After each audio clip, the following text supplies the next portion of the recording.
In 1989, Jose and Kitty Menendez were brutally murdered by their two sons, Lyle and Erik. The two brothers are currently serving life sentences in prison. Well, today a new Netflix show by Ryan Murphy is bringing the infamous murder back into the spotlight. And this is what some of the actual news coverage looked like back then.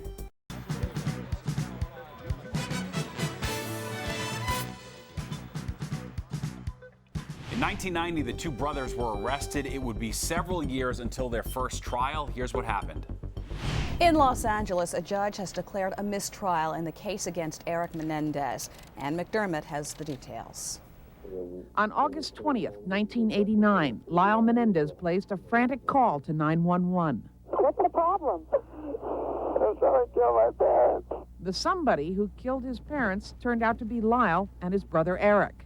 During their trial, the brothers admitted they shot and killed film company executive Jose Menendez and his wife Kitty in the den of their $4 million Beverly Hills home because, they said, of a dark family secret. According to the brothers, their father sexually abused them and their mother did nothing to stop him. Lyle told a chilling tale of Jose forcing him to have oral and anal sex. I just told him that I didn't want to do this and that it hurt me. According to the brothers, they ultimately rebelled and threatened to tell outsiders about the alleged abuse. Lyle Menendez said his parents then responded by threatening the sons. I don't have any doubts that my father and mother would have killed us. So they killed instead. I just walked into the room, I just started firing, and I don't know. I didn't think about these things. I didn't think, where was this, where was that? I just started firing, and I don't know. And Jose and Kitty Menendez were dead. I just started crying a lot harder. At one point I started to scream. It was awful, and I couldn't handle what I was seeing. Prosecutors have said the brothers should have gone to the police about the molestation allegations, and the prosecutors also said the only reasons the brothers killed their parents were because they hated them and they wanted to get their hands on their parents' money. The prosecutors asked Lyle and Erik Menendez about a spending spree within days of their parents' death, a spree during which the brothers purchased Rolex watches, even a Porsche sports car. So you just went in and you just charged them? Right. The same way you just went in and shot your parents? You weren't thinking? No, that's very different. Prosecutors also pointed out that the brothers told a psychologist about the murders, but never told the psychologist anything about any molestation allegations. Defense attorneys contend the brothers were too ashamed to talk about it then. Leslie Abramson, who represents Erik, kept returning to the subject of Jose Menendez's alleged sexual abuse. The prosecutors say this is really a simple case. These people were cold-bloodedly slaughtered by their two sons. Ann McDermott, Los Angeles. The current Netflix drama was not the first to tell the story of Lyle and Erik. Back in 1994, here's what happened when the real Menendez jury watched the 90s movie about the shocking murders. You just watched Honor Thy Father and Mother, a docudrama on the Menendez trial. But the real drama was behind the scenes during the deliberations. Ron Reagan Jr. watched the movie with the real Menendez jury.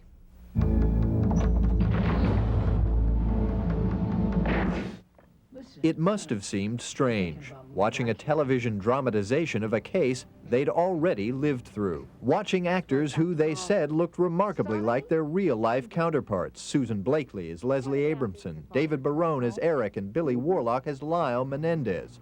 It all seemed unpleasantly familiar, reminding them of the 6 months they had spent in a Van Nuys, California courtroom, watching and listening as lawyers argued the case of Lyle and Erik Menendez, brothers on trial for the 1989 shotgun slaying of their parents. After weeks of deliberation, 2 juries returned deadlocked. And tonight, nothing's changed. I heard from the back row that this movie would convict them. That's what I heard from the back row. Not from me. They quickly made the transition from television fiction to the painful reality they experienced.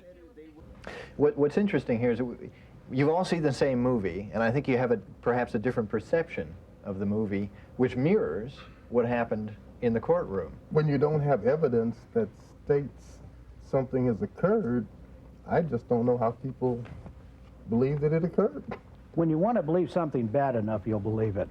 The evidence is absolutely overwhelming that, I mean, what it was. It was premeditated, cold-blooded, malicious, thought-out murder. That's ridiculous. But the women saying behind you, but I think the women felt sorry for him. I think I think it almost became like a love fest. Almost. Oh, please. After listening to them argue, their inability to reach a verdict at the trial seemed less astonishing than inevitable. They've paid for their lack of consensus. They've found friends unwilling to understand their ordeal, and strangers likely to see them as fools. They see themselves as misunderstood. I'm just not the same person that I used to be. 2 years after their first trial, Lyle and Erik were retried, and this time the outcome was much different for the two brothers. Verdict is in the trial of Lyle and Erik Menendez. The two have been found guilty of murdering their parents. Ann McDermott reports. For Lyle Menendez, accused of killing his mother and father, the verdict was guilty. Guilty of murder in the first degree for the deaths of both Jose and Kitty Menendez. And his brother Erik received the same guilty verdicts. Both were also found guilty of conspiracy to commit murder, and both also were found guilty of murder with special circumstances.